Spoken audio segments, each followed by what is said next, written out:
Avec vous sur Sud Radio pour le 10h midi et vous retrouverez évidemment André Berkoff à midi sur Sud Radio aujourd'hui pour commenter l'actualité. Nicolas Moreau, membre du collectif Antigone, bonjour. Bonjour. Sarah El Haïry, bonjour. Vous êtes députée Modem de Loire-Atlantique. Fatima Bonjour. Yadani, secrétaire nationale adjointe du PS, bonjour à vous. Bonjour. Et on attend Arnaud Benedetti, professeur à la Sorbonne qui ne devrait pas tarder à arriver. Gilles Gansman est resté avec nous parce qu'il a également un avis sur l'actualité. On va parler du coronavirus encore et toujours. Est-ce qu'il nous rend fous ce coronavirus ? Est-ce que les gens ne sont pas devenus un peu dingues d'aller voler des masques dans les hôpitaux ? On va parler de tous ces comportements et puis peut-être des médias qui en font peut-être un peu trop. Oui, je sais, on s'auto-flagelle. Nous aussi, on en parle beaucoup. Mais le FMI ce matin disait il vaut mieux en faire trop que pas assez. Dites-nous ce que vous en pensez. 0826 300 300, l'âge de la retraite va-t-il être reporté, décalé ? On en parle avec vous. Vos coups de cœur, vos coups de gueule. Commençons peut-être avec Nicolas. C'est un coup de gueule, un coup de cœur culturel ? Eh oui, j'avais un coup de cœur culturel. C'est James Lipton qui est mort il y a 2 jours. Alors qui était James oui, Lipton ? Voilà, ça parle pas à grand monde. Mais c'était un présentateur américain qui présentait l'Actor Studio. Un homme extrêmement élégant, avec une belle barbe taillée, avec un accent shakespearien magnifique. Et qui, pour préparer ses interviews, il interviewait tous les plus grands acteurs d'Hollywood. Et pour préparer ses interviews, systématiquement, il regardait tous les films qui avaient été faits par ces acteurs ou ces réalisateurs. Et il les commentait tranquillement un par un. Ça prenait le temps que ça prenait. Il y avait des émissions qui pouvaient être tournées comme ça sur 5 heures. Et il présentait vraiment. Il était très francophile. Il regardait tout le temps Bouillon de culture et apostrophe. Il faisait à la fin de chaque émission il rendait un hommage à Bernard Pivot à la fin de chaque émission en reprenant son questionnaire de Proust. Et il interrogeait volontiers des grands acteurs français comme Jeanne Moreau ou Juliette Binoche. Et ouais, c'est vrai que c'était un temps en fait où il y avait de la place à la télé pour l'élégance, pour la culture, pour et puis l'humeur pour avec le travail. un point de vue avec non formaté. Oui, et puis il y avait un point de vue, et puis il y avait pas mal d'émissions qui étaient très jolies, qui étaient émouvantes. Je pense à l'émission. C'était sur Paris Première. Ouais, oui, exactement. c'était diffusé sur Paris Première. Je ne sais pas si on peut les revoir encore. C'est on en trouve sur YouTube. Et donc Internet, vous appelez de vos voeux à des émissions c'est plutôt culturelles ça, en fait, de ce calibre-là. Ça me donne un petit peu la nostalgie du temps où il y avait des émissions culturelles de bon niveau, où on n'était pas obligé d'aller mettre des pattes dans le slip des gens pour faire de l'audience. C'est pas des émissions culturelles non plus. Ça se vend comme émission culturelle un petit peu.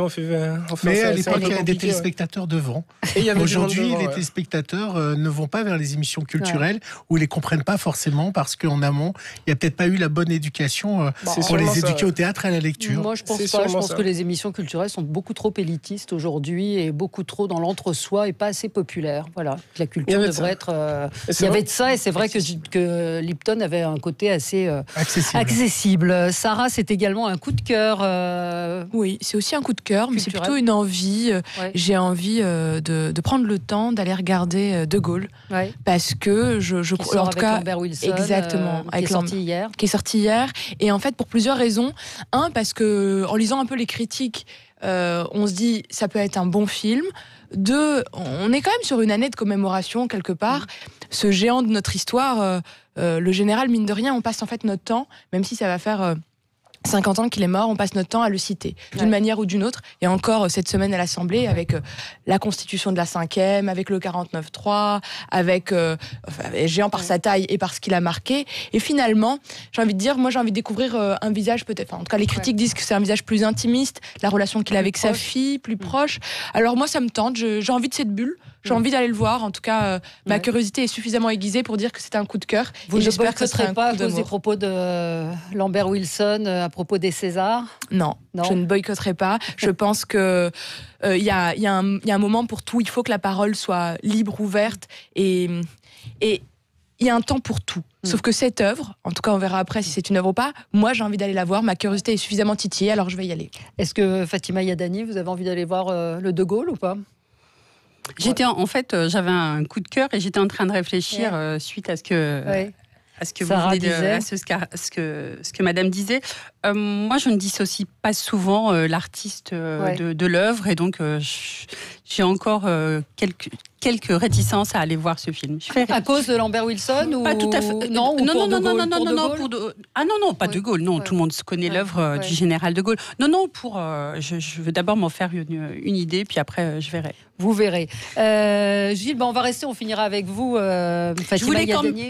Oui. Non, on va finir avec vous parce que Gilles était toujours, on est dans la culture ce matin. C'est un coup de gueule. Moi, mon coup de gueule, c'est la société américaine Universal qui a décidé de reporter la sortie de James Bond qui devait avoir lieu en avril. Alors, on nous dit que tout va bien, il n'y a pas de problème sur le coronavirus, mais donc il y a une société qui a peur qu'on aille dans les cinémas, enfin qui a plutôt peur de ne pas avoir de téléspectateurs dans ces salles, de spectateurs dans ces salles. Moi, je trouve ça honteux d'annuler une sortie de film en disant on va pas avoir assez de monde dans le cinéma. Et deux, en fait, c'est cynique, c'est très cynique. C'est cynique. Et quand on regarde un petit peu les chiffres, en fait, James Bond, les plus grands, ceux qui voient le plus des James Bond, ce sont les Japonais et les Chinois. Et donc, ils ont très peur de pas faire assez d'argent en Chine et au Japon pour aller pour James Bond, parce que l'Europe, c'est peanuts au niveau de ce que ça rapporte en argent par rapport à ce que rapportent les Japonais et les Chinois. Et donc, la vraie annulation, elle est là. La vraie annulation du James Bond en Europe de la sortie mondiale, elle est due au fait qu'il n'aurait pas le marché japonais et chinois. Et le titre de ce James Bond, Mourir peut attendre. Mourir peut attendre. Donc, c'était mon coup de gueule. Je trouve que par rapport à notre santé, évidemment, l'argent est plus fort que notre santé. Ouais, là, c'est vraiment le cynisme à l'état pur. C'est vraiment, c'est l'argent. Le business, l'argent, le business. Alors, Fatima Yadeni, votre coup de cœur. Moi, mon coup de cœur, il s'adresse au personnel soignant et plus particulièrement à ceux qui sont à l'hôpital public et qui font face à cette épidémie coronavirus. Et on connaît la situation de l'hôpital public et la crise que rencontre l'hôpital. Et vraiment, je voudrais leur faire un vrai coup de cœur à tous ces personnels soignants. Oui, c'est vrai qu'ils sont en première ligne et avec parfois manque de moyens, on l'a entendu, et on va en reparler. On va peut-être marquer une petite pause. Non, c'est un peu tôt pour la pub, Jamel. Non, on marque la pause. On marque la pause, puis on va revenir. Si, peut-être moi je vais vous parler de hier soir. On va en reparler des débats qu'il y a eu, les débats pour les municipales. Anne Hidalgo a-t-elle pris le métro? Suspense, on en parle dans un instant.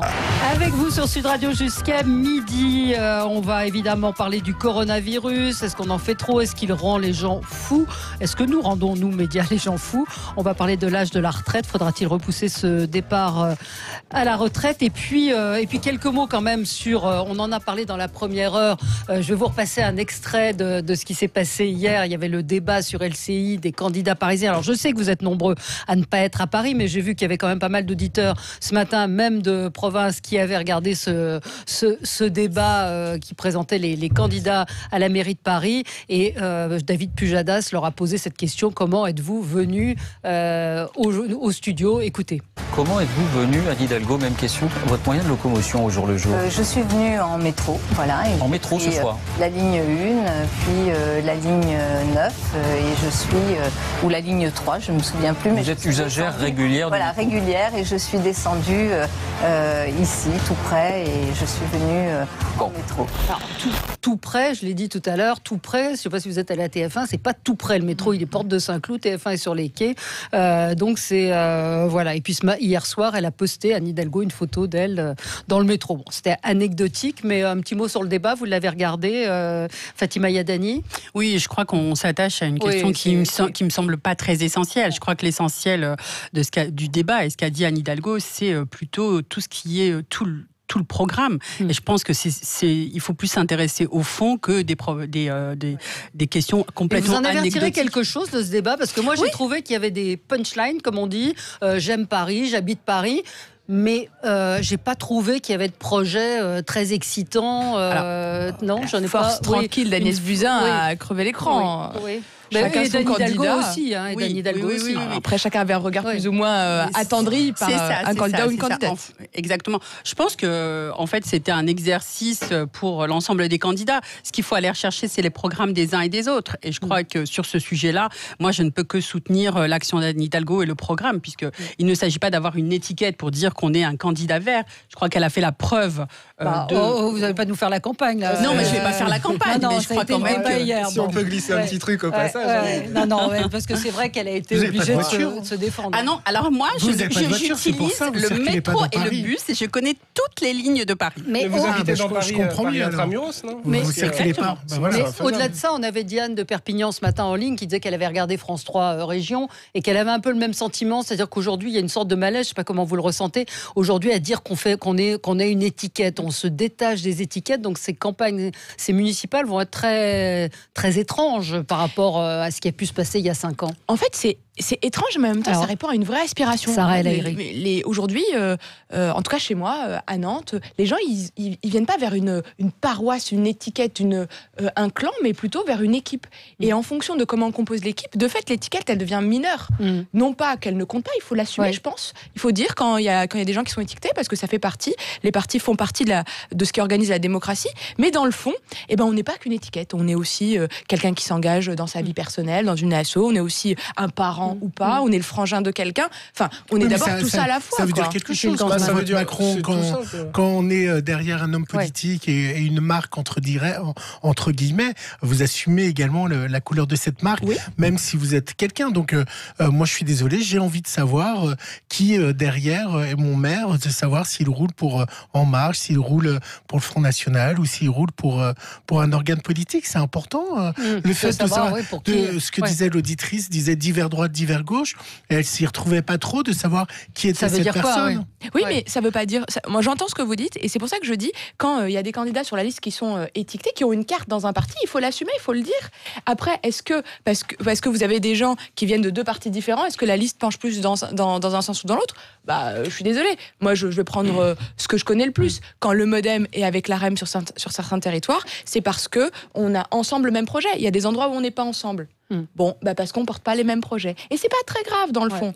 Il n'y a pas mort. C'est surtout que les partis politiques ont une image déplorable. Il n'y a plus un seul parti qui a une image, qui marche. Donc le but, c'est vraiment de se débarrasser de l'étiquette des partis. Et puis ensuite, c'est surtout en fait que la majorité des votants sont pas des gens qui ont un parti au cœur ou n'importe quoi. Ça s'est peut-être fait autrefois, mais la majeure partie des votants sont des gens qui sont plutôt défiants vis-à-vis de la politique, qui sont plutôt défiants vis-à-vis des partis. Et moins on voit le parti, mieux c'est en fait pour la personne. Si on sait qu'Anne Hidalgo est vaguement de gauche, c'est tant mieux. Elle, ça lui permet de plier l'élection. De toute façon, vu qu'à Paris l'électorat est ce qu'il est.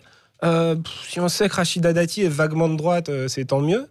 Parce qu'après, quand on commence à mettre les partis, il y a toutes les casseroles qui vont avec, tous les collègues qui vont avec, tous les gens pour qui on n'a pas envie de voter qui vont avec. Donc plus on fait oublier le parti, mieux c'est aussi simple que ça. Et puis c'est ce qu'on a vu hier avec Agnès Buzyn. Agnès Buzyn, elle était attaquée sur le gouvernement et sur son appartenance au gouvernement. C'était la seule qui avait une étiquette. Et puis une élection, oui, justement, et c'est là où il ne faut pas dissocier, et comme vous le disiez tout à l'heure, il ne faut pas dissocier les appareils politiques, le marquage de certains dans une équipe, parce qu'il y a quand même une référence à un projet qui peut être un projet de société, qui peut être porté par le gouvernement. Et je suis désolée, Agnès Buzyn, elle a été ministre de la Santé d'un certain gouvernement, qui fait un certain nombre de choses, et on ne va pas ici refaire tout sur la réforme des retraites, et il faut que, les Français s'en souviennent. Donc il y a un moment, une référence à quelque chose. Et c'est ça où les étiquetages politiques font référence. Et les Françaises et les Français ont besoin de se référer à des projets qui sont... Mais par exemple, à Nantes, il y a une étiquette, La République En Marche. Elle est assumée. On a toutes les étiquettes sur la liste. On a le En Marche, MoDem, les radicaux. C'est absolument assumé. C'est sur les affiches et tout. Par contre, là où on focalise, et je pense qu'il faut prendre un peu de hauteur, on focalise sur les grosses villes. On focalise sur Nantes, on focalise sur Paris, parce que c'est le plateau qui est composé comme ça. Mais moi, je peux vous parler d'autres villes de mon territoire où, franchement, il n'y a pas d'étiquette possible. Parce que c'est d'abord un homme, une femme qui réunit des gens de sensibilités plus ou moins différentes et qui veulent juste proposer un projet. J'ai des villes où il y a un seul candidat dans toute la commune. Et là, typiquement, il n'y a pas d'étiquette parce qu'une étiquette, ça nationalise un débat. Et c'est pas parce qu'il a voté un jour à droite ou il a voté un jour à gauche qu'il est de droite ou il est de gauche. C'est pas le cas. Donc je pense qu'il y a deux lectures à voir, les très grosses villes et puis le reste de notre territoire où, de fait, l'étiquette n'est pas toujours juste en fait. Alors, on va parler du coronavirus. Est-ce qu'il nous rend fous? 4 décès en France, 285 confirmés. C'est 73 de plus en 24 heures. Il y a 13 régions qui sont concernées.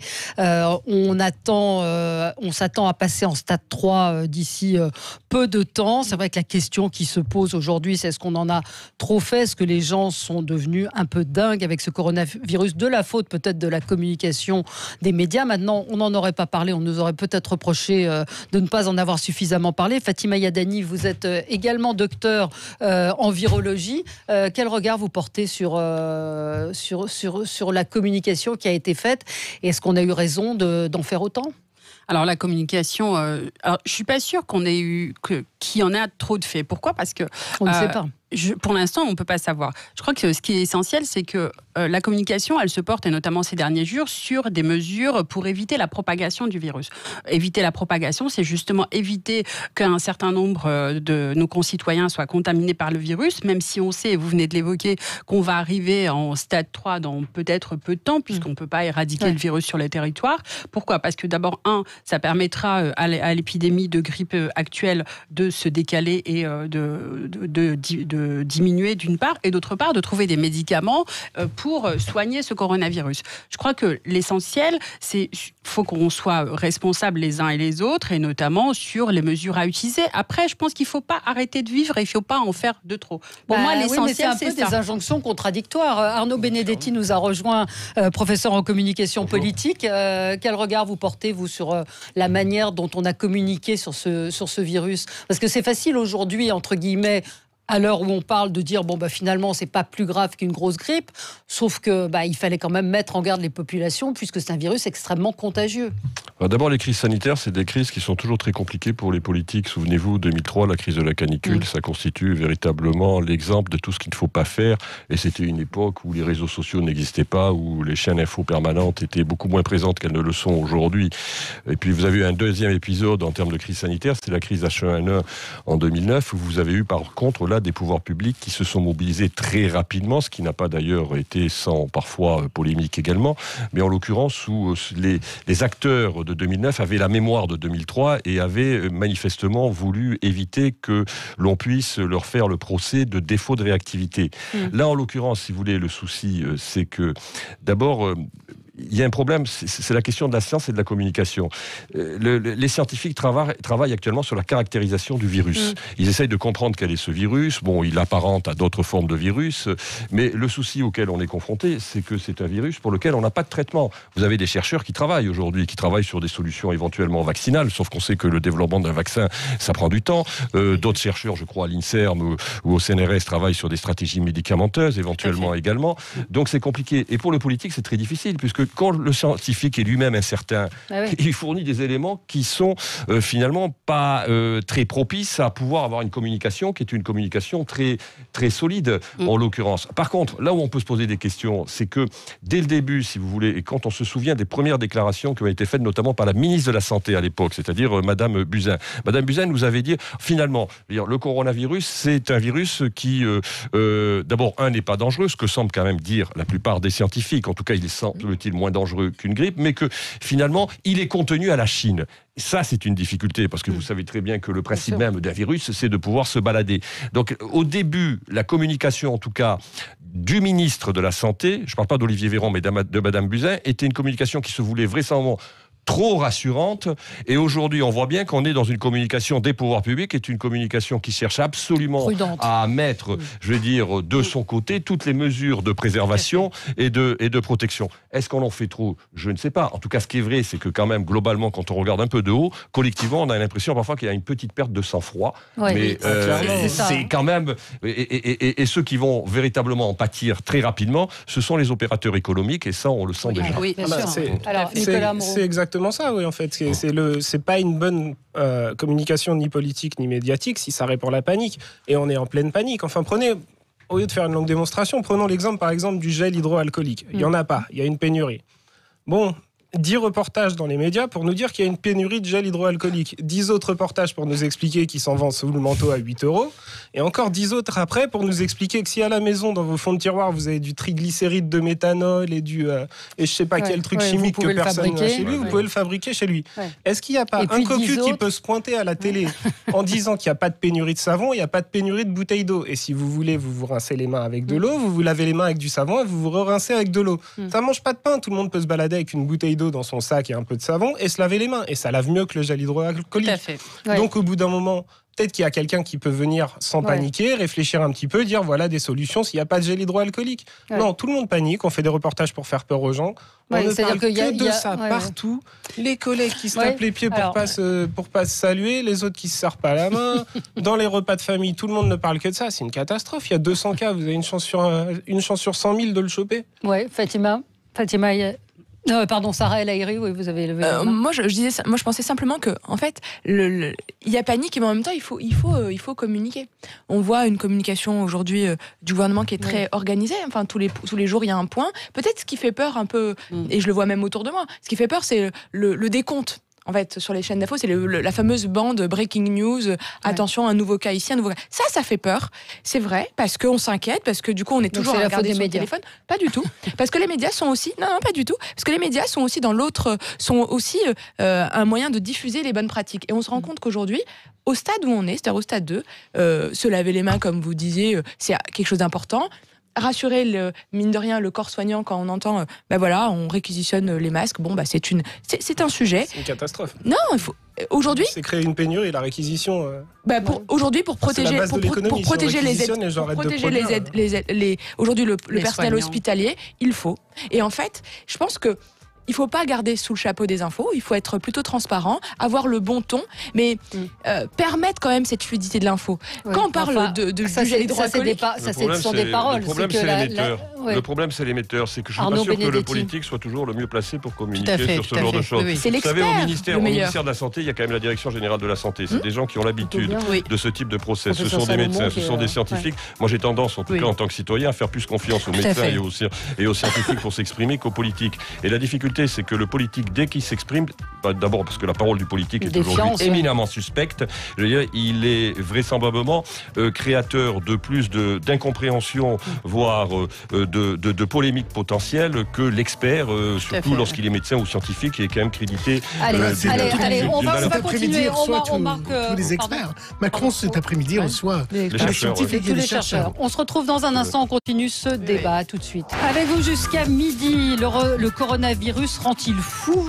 C'est la question qu'on vous pose ce matin et on en parle avec Fatima Yadani, secrétaire nationale adjointe au PS et docteur en virologie, également élue du 13e arrondissement de Paris. Arnaud Benedetti, professeur à la Sorbonne, spécialiste en communication politique, rédacteur en chef de la revue Politique et parlementaire. Et vous avez publié Le progrès est-il dangereux chez Humain Science. Sarah El Haïry, députée Modem de Loire-Atlantique, et Nicolas Moreau, membre du collectif Antigone, ainsi que Gilles Gansman, qui est avec nous pour cette émission. Alors, vous vouliez réagir, Fatima Yadani, à ce qu'on disait sur la communication, sur trouver le juste ton, le juste milieu, qui n'est pas évident.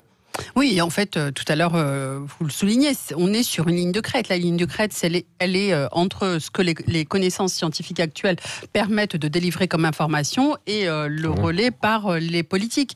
Et c'est là où il faut faire attention. Et c'est vrai que c'est un peu compliqué la frontière, et c'est la raison pour laquelle il faut éviter de s'emporter. Tout à l'heure, je disais que si ça permet aux uns et aux autres de mettre en évidence des règles élémentaires d'hygiène, c'est-à-dire se laver les mains avant de toucher son visage, c'est-à-dire se laver les mains avant d'aller manger ou éviter d'éternuer sur son voisin, ça sera au moins la bonne chose qu'on aura appris. Oui. Alors, je vous encourage, séparons l'homme de l'écrivain. Louis-Ferdinand. Non, mais lisez la thèse de médecine de Louis-Ferdinand Céline, ça se lit très bien, ça s'appelle Semmelweis, et c'est l'histoire d'un médecin hongrois qui a découvert justement l'existence des microbes 50 ans avant Pasteur, puisque dans une maternité, on s'était rendu compte qu'il y avait une mortalité incroyable, et il avait imposé le lavage des mains au savon et de se sécher avec du papier, et ils ont remarqué qu'il y avait une mortalité qui baissait. C'est franchement un petit livre qui est paru paru chez Gallimard. Je vous conseille vraiment la lecture. Céline était un grand médecin. Grand médecin, absolument. C'était le médecin des pauvres. Donc on sépare le médecin de l'écrivain, de l'homme. Justement, c'est intéressant. Imaginez qu'on censure Céline parce qu'on sépare pas l'homme de l'artiste finalement. On n'aurait pas accès à cette thèse aujourd'hui. Bien sûr. Gérard est en ligne avec nous. Bonjour Gérard, vous vouliez réagir ?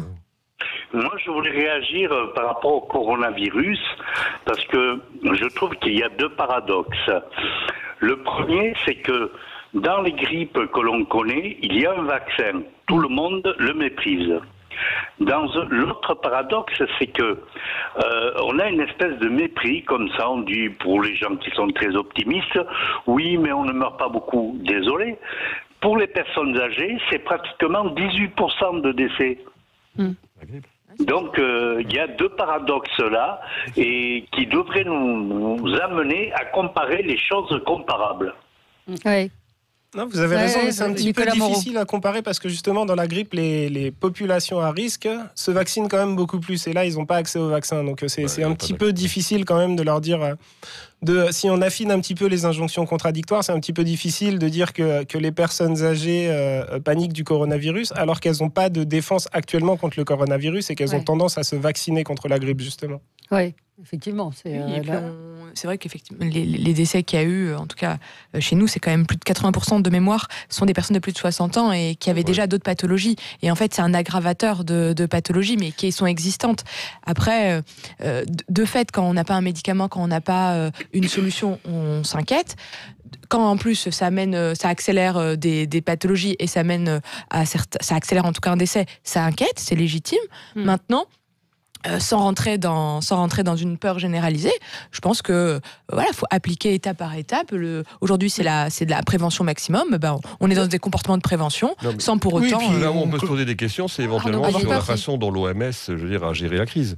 C'est vrai qu'on a le sentiment que l'OMS au tout début a donné des consignes qui étaient certes de prudence, mais en relativisant vraisemblablement la vitesse de propagation de la crise. Contrairement à H1N1 où on était quasiment arrivé, si mes souvenirs sont bons, au seuil d'alerte maximum pour que les pouvoirs publics et les exécutifs se mobilisent très rapidement. Là, on se rend compte qu'au niveau de l'Organisation mondiale de la santé, il y a eu quand même un tâtonnement, ce qui peut expliquer aussi les difficultés et les réponses très hétérogènes de l'ensemble des États face à la situation. Par exemple, utilisation de caméras thermiques dans les aéroports ou pas. Je ne sais pas si c'est opportun ou pas. Manifestement, en France, on juge que c'est pas opportun. En Italie, c'est utilisé. Donc, la diversité des réponses des États est liée au fait que l'OMS, dès le début, a quand même donné des consignes qui étaient des consignes qui n'était pas marqué du sceau de l'inquiétude, c'est le moins qu'on puisse dire. Oui, puis en fait, c'est aussi son évolution. L'évolution, elle est tellement floue et qu'à chaque fois, on repousse une étape. Au début, on a dit, il n'y aura pas beaucoup, l'Europe ne sera pas touchée. Puis il y a eu des premiers cas en Europe. Et puis la France ne sera pas touchée. Puis il y a eu des foyers en France. Et puis il n'y aura pas des enfants. Et puis il y a eu 2 cas de 2-3 enfants. Et puis il n'y aura pas ça. Et donc à chaque fois, comme on repousse les portes un petit peu plus loin du virus, on se dit, ça va encore s'aggraver. Et on est dans un tel flou qu'on a l'impression que c'est qu'on nous cache des choses et que... Il y a un autre sujet, c'est qu'on accepte de moins en moins l'incertitude. En fait, c'est ça le vrai sujet, c'est qu'on est en face d'un nouveau virus. C'est la première fois qu'on le voit. Et donc, les connaissances scientifiques, elles ne sont pas encore tout à fait là. Et vous avez tout à l'heure souligné le travail des chercheurs, le travail des épidémiologistes, le travail des médecins. Et donc, c'est vrai que face à l'incertitude, et ça, un certain nombre de nos concitoyens ne comprennent pas cette incertitude.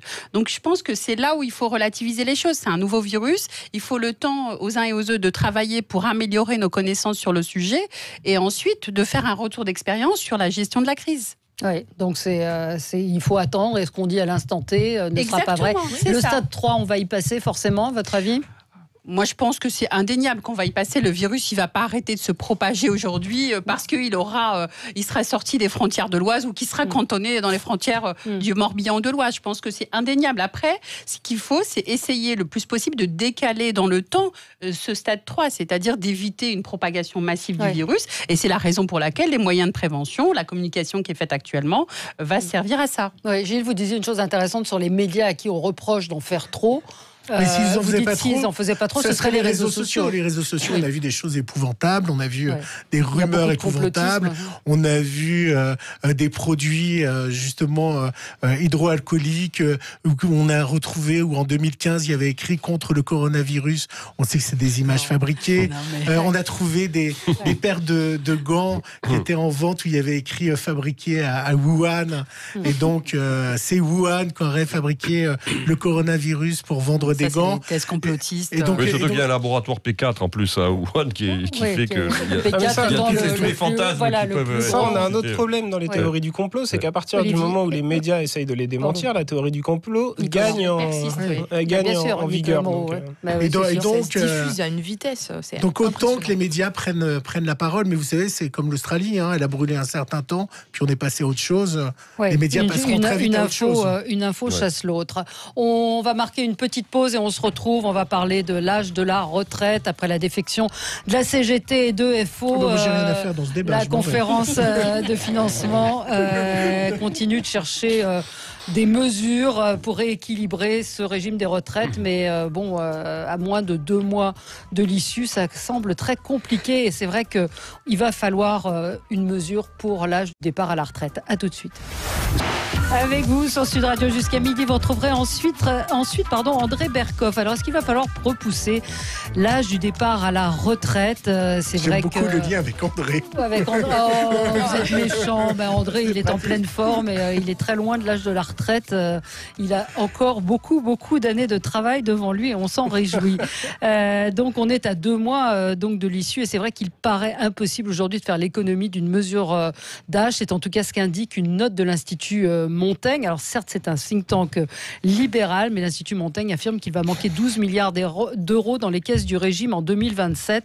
Enfin, ce ne sont pas 12 milliards, mais plutôt 20 milliards et que seule une mesure d'âge peut fonctionner. C'est vrai qu'il y a encore beaucoup de points extrêmement flous dans cette réforme des retraites. C'est un peu compliqué en fait comme réforme parce qu'il mixe une réforme paramétrique, c'est-à-dire changer les paramètres et ça tout le monde est obligé de le faire. Et il mixe une réforme systémique, c'est-à-dire qu'on va passer au régime par points. Pour l'expliquer très simplement, actuellement, si vous prenez les travaux de la Cour des comptes ou les travaux de la retraite elle-même, vous avez une retraite sur 6 actuellement qui est mal calculée.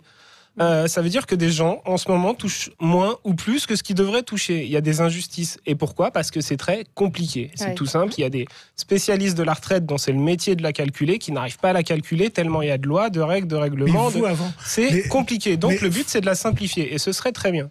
Autour de cette table, avant la réforme de retraite, qui savait quelle somme il toucherait à sa retraite ? Est-ce que vous la connaissiez ? Est-ce que vous savez combien vous alliez toucher avant qu'il y ait eu la réforme de retraite ? Je pense que personne ne sait ce qu'il touchera à la retraite avant les calculs. Oui. Non, mais c'est un sujet. Vous le saviez, vous, combien vous alliez toucher ? Non, je ne savais pas. Personne ne le savait. Mais non, avant qu'il y ait le débat. Il faut être honnête quand même. On s'y intéresse maintenant, mais personne ne savait avant ce qu'il allait toucher. Mais il fallait aussi être honnête. Si on avait un pourcentage, on se disait qu'on allait toucher à peu près la moitié, de 60%, etc. Vous le saviez pas. Mais Delevoye n'a pas fait le travail en proposant pas en amont un simulateur. Et ça c'était la base. Il a eu 2 ans pour préparer, ça a été très mal préparé. Par contre, sur le paramétrique, il faut se rappeler que tout le monde est obligé d'y passer.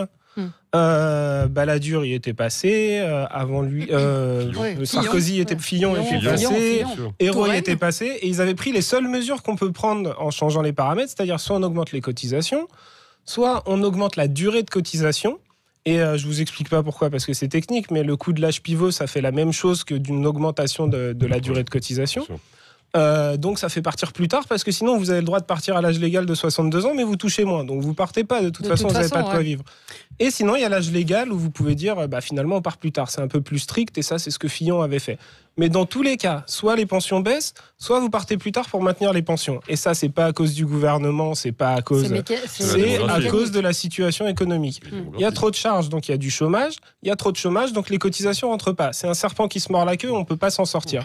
Donc, Donc de toute façon, il y aura une douloureuse à passer. Et ça, personne n'est prêt à l'accepter. C'est économique, mais c'est aussi démographique. Mais il y aura une douloureuse à accepter. Alors Fatima Yadani. Oui, alors juste pour reprendre ce que vous venez d'évoquer, en fait, la réforme qui avait été faite pendant la précédente gouvernance, donc pendant François Hollande président, c'était notamment, bien sûr, d'allonger la durée de cotisation et de départ, mais d'avoir sur un autre élément, d'intégrer la pénibilité et le départ potentiel pour les gens qui avaient des carrières longues, qui avaient commencé tôt. Là, en fait, cette réforme, elle n'intègre que pas la pénibilité. Alors, le Parti socialiste a demandé une commission d'enquête, notamment sur l'étude de faisabilité, qui a été refusée par le gouvernement, notamment pour faire la transparence sur les différents paramètres et cette réforme des retraites.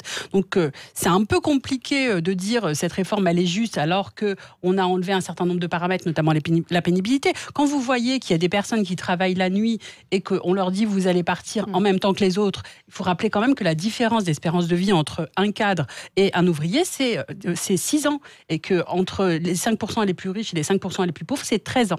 Alors, donc il faut peut-être mettre un petit peu de justice dans cette réforme. Le problème de attention, la pénibilité, c'est pas forcément juste.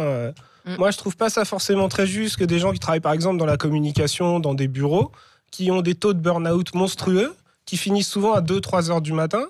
Je ne vois pas pourquoi ces gens-là n'auraient pas aussi le droit de la pénibilité. Et puis des gens qui travaillent la nuit dans des camions chauffés, mais quand des trucs assez confortables. Quand vous avez des écoutiers qui sont exposés toute la journée à des expositions dans tous les sens, je peux vous assurer que c'est compliqué de travailler jusqu'à 60 ans. Qui fait un travail facile finalement? Oui, mais il y a quand même, vous voyez les infirmières, on parlait du personnel soignant qui terminent cassés complètement physiquement. C'est-à-dire que le burn-out, c'est une chose. Après, effectivement, est-ce que c'est le travail qui est pénible ou est-ce que c'est l'État qui gère comme une tâche après? Ça, c'est une autre question. Arnaud Benedetti, comment on en est là encore aujourd'hui, c'est-à-dire à ne pas avoir de précision sur la valeur du point, sur l'âge du départ à la retraite, sur la pénibilité, c'est quand même 3 points essentiels. Il faut leur demander, oui. Mais c'est surtout ça.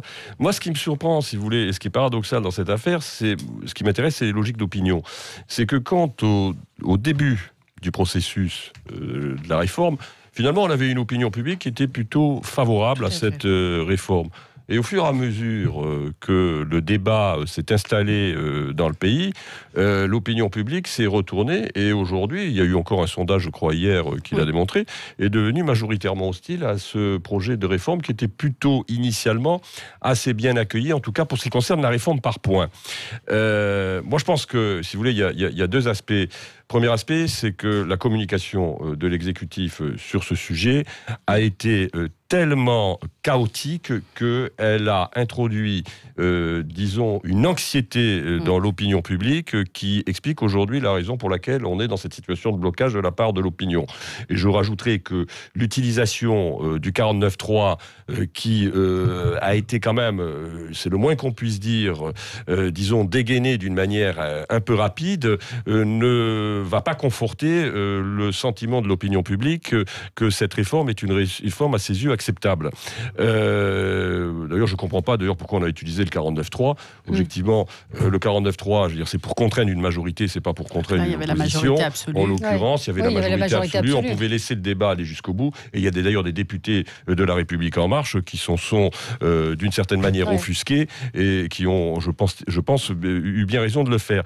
Ça, c'est le premier point. Deuxième point, et qui me semble aussi assez intéressant, c'est que je ne vois pas comment on peut faire quand on a l'opinion publique contre soi. Moi, le problème, il est là. On peut passer en force, mais je veux dire, comment on fait quand on a l'opinion publique contre soi ? Le problème de la pédagogie, c'est une chose. On dit oui, il faut être pédagogique. Mais enfin, attendez. D'abord, il faut arrêter de penser que l'opinion publique est par essence ignare et idiote. Ensuite, l'opinion publique a certainement très bien compris qu'aujourd'hui, il y avait une équation sur le plan économique qui n'était pas, en tout cas, solutionnable par des mesures qui consistaient, je veux dire, à garder en l'état le système. Mais en l'occurrence, il y a eu vraisemblablement une forme, j'allais dire, il faut le dire, de mépris dans la façon dont on a construit et présenté cette réforme. Et c'est vrai pour d'autres réformes qui a littéralement braqué une partie de l'opinion. Oui, puis ils sont partis sur une idée juste qui était on va réduire les inégalités entre le train, le SNCF. Et donc tout le monde était d'accord. Et puis d'un seul coup, ils ont rajouté tellement de strates et tellement de professions universelles, mais plus et qui se sont noyés là-dedans. Parce qu'ils ont créé des régimes spécifiques. Parce qu'ils ont recréé des régimes spécifiques. C'était le piège dans lequel pas tomber d'ailleurs pour avoir l'opinion publique. Dedans, alors que c'est un des pièges qui a divisé en plus les Français. Ne serait-ce qu'à la base, en fait, ils avaient une réforme qui aurait pu s'expliquer un petit peu simplement s'ils avaient travaillé, et ils ont très mal travaillé. Delevoye a eu 2 ans pour préparer. Il a visiblement pas discuté avec les bonnes personnes. Il a visiblement pas préparé ce qu'il fallait. Il a visiblement pas été à la hauteur de la tâche. Et de 2. Ensuite, ils ont manqué totalement de pédagogie parce qu'ils n'ont pas compris leur propre réforme. Ils ne savent pas eux-mêmes pourquoi c'est plus simple et ils ne savent pas eux-mêmes pourquoi c'est plus juste. Mais moi, je pense qu'il y avait une divergence. Ils ne savent même pas eux-mêmes pourquoi ils sont obligés au sein du gouvernement. Moi, je pense qu'il y a une divergence d'appréciation. Un peu plus positif. Il y a une divergence d'appréciation au niveau de l'exécutif. De toute façon, on sait très bien que sur cette ligne, notamment la question de l'âge pivot, le président de la République et le Premier ministre n'avaient pas la même approche, en l'occurrence. Et c'est le Premier ministre qui a imposé l'âge pivot. Je suis désolé, juste une demi-seconde. C'est juste que l'âge pivot, en vrai, ça fait vraiment comme un allongement de durée de cotisation. Et c'est quelque chose qui était passé crème toutes les fois d'avant. Parce que quand Balladur il l'avait allongé, c'était passé crème. Quand les autres l'avaient allongé, c'était passé crème. Alors que le coût de l'âge légal de la retraite, ça passe jamais. C'est bloquant. Bien sûr. Parce que les gens comprennent pas trop que l'allongement de cotisation fait baisser la retraite. Alors que si on leur dit. Mais ils le savent si on leur parle d'âge légal, ils voient tout de suite la bloquée. douloureuse. Donc ils ont essayé de faire ce qui avait déjà marché. Pardon. En fait, il y a tout un débat sur est-ce que la réforme a été bien présentée, suffisamment claire ou pas. De toute façon, c'est pas parfait. Si c'était parfait, ça serait applaudi, on aurait gardé la même opinion favorable dès le début. Mais est-ce qu'on pense que cette réforme elle est juste ? La réponse est oui. La réponse est oui, parce qu'aujourd'hui notre système actuel, il n'est pas juste. Il y a des incohérences, il y a des injustices. En quoi elle est plus juste aujourd'hui ? On va pas refaire le débat ici, mais sans refaire le débat. Enfin, qu'est-ce que vous répondez effectivement quand Arnaud Benedetti dit en gros la population ne veut pas de cette réforme? On passe en force, ça peut pas fonctionner. Moi, j'ai pas le sentiment que la population ne veut pas de cette réforme. Moi, je pense que la population a effectivement une inquiétude, une anxiété, parce qu'il manque un stimulateur, et c'est vrai, ça aurait pu rassurer beaucoup plus de monde, parce que le débat à l'Assemblée n'a pas pu être lisible et que ça a été une confrontation, une guerre. Vous vous rendez compte de ce que vous dites ? Bien sûr, mais je me rends compte parce que en fait, on l'a subi à l'Assemblée, parce qu'il y a eu de l'obstruction en règle et que c'était. Non, mais l'opinion publique n'est pas choquée par l'obstruction. Non, pas du tout. Moi, je vous dis. Il n'y a que l'exécutif qui est choqué par l'obstruction.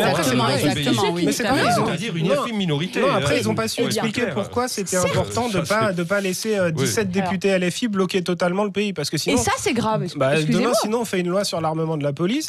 La LFI dépose 50 000 amendements et qu'est-ce qu'on fait, un recul alors qu'ils ont 17 députés sur 50 J'ai coupé personne. Pour poser le cadre, parce que j'ai vraiment écouté tout le monde les uns après les autres. Cette loi, pour nous, il y a des avancées sociales dedans. Elle est plus juste pour un certain nombre de personnes avec des nouveaux droits, les fameux 1 000 €, les femmes. Mais les fameux 1 000 €, c'est pas pour tout le monde. C'est pas pour tout de suite, c'est pas pour tout le monde. Les femmes, c'est une avancée. Mais visiblement, les femmes, c'est pas vrai. Enfin, il y a plein de choses qui sont fausses. Mais c'est pas parce que là, pour le coup, moi, je veux bien rentrer le débat point par point. La femme d'un agriculteur décédé aujourd'hui, qui a 84 ans ou 85 ans, elle attendra. Et aujourd'hui, une femme, elle part avec une retraite pleine à 67 ans. Est-ce que c'est juste ? La réponse est non. Est-ce qu'on corrige ça ? La réponse est oui. Mais ça concerne visiblement pas toutes les femmes. Il faut une carrière pleine. Oui, d'accord. Mais est-ce que ces avancées, on les prend ou on les prend pas ? C'est pas. Vous dites c'est plus égalitaire, ça l'est pas. C'est meilleur que la situation d'aujourd'hui. Ça, c'est un mauvais argument. Les 1 000 € c'est un mauvais argument parce que même sans réforme, il y aurait eu 1 000 € quand même à la fin. C'était passé dans une loi d'avant déjà. C'est un nouveau droit. Et en fait, là où je veux dire, la discussion, elle a été très fouillie, très fouillie. On est parti de deux éléments forts, la fin des régimes spéciaux, donc on va vers un régime universel, de nouveaux droits pour des populations qui n'en avaient pas, c'est entre autres les agriculteurs. Est-ce qu'aujourd'hui, ceux qui le sont déjà, il faut les traiter ? La réponse est oui. Est-ce que demain, ça les protégera plus ? La réponse est oui aussi. Donc il y a des vraies avancées. Oui. Mais en tout cas, c'est comme ça qu'on le vit, c'est comme ça qu'on le travaille. Est-ce qu'on l'a bien expliqué ou suffisamment clairement ? La réponse est non. Sinon effectivement, l'opinion serait plus sûr que les avocats soient d'accord. Oui, en plus, les avocats Fatima Yadani. C'est vrai, il y a des avocats, les égoutiers, je suis pas sûr. Mais je suis d'accord avec vous.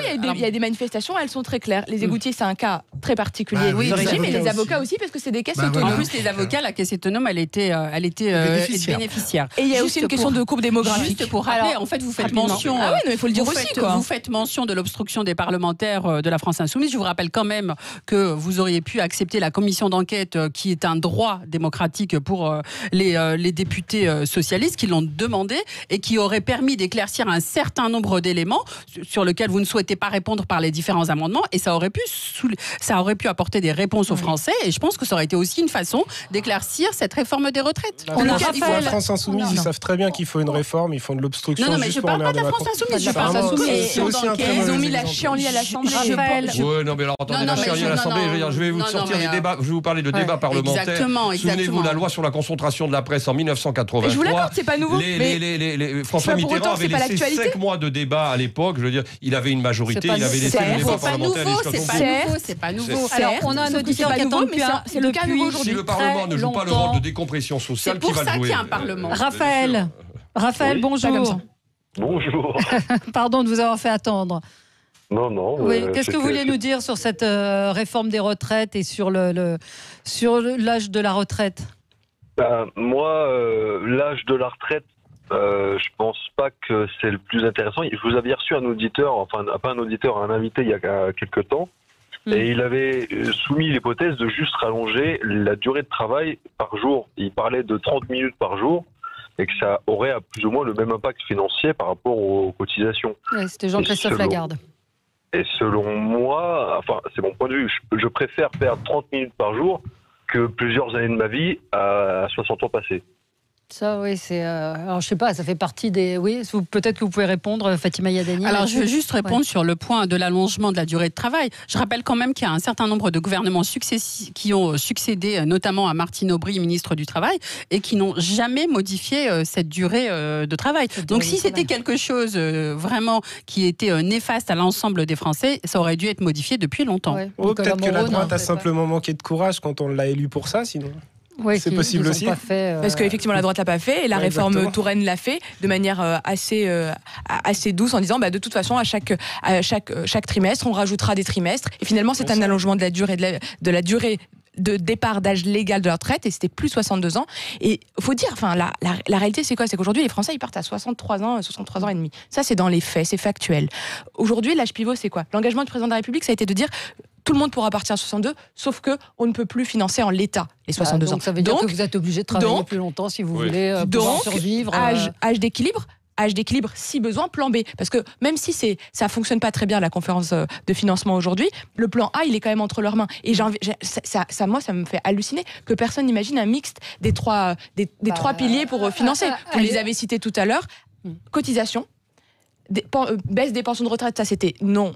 Impossible, en tout cas pour nous, c'est une ligne rouge à certainement pas franchir, parce que ça veut dire qu'on revient sur la répartition, sur la retraite par répartition. Et le deuxième point, c'était l'âge. Et donc, ce point d'équilibre, je comprends pas pourquoi on l'a fait avec la GIR-Carco et les organisations syndicales ont réussi à trouver ces points d'équilibre. Et aujourd'hui, cette conférence de financement, on voit des syndicats sortir. Bon, très bien. Sauf qu'en attendant, la réponse, elle est là. C'était ça le plan A. Voilà. Vous pensez qu'elle peut être retoquée par le Conseil constitutionnel? Non, il n'y a pas de raison. Peut-être avec le coronavirus, il y aura moins de sessions à l'Assemblée. C'est pas illégal ni rien. Allez, merci à vous, merci à tous les 5. On se retrouve demain et dans un instant, André Berkoff, qui n'est pas à la retraite et qui n'a pas l'intention de partir à la retraite. On en est ravis. À tout de suite avec André.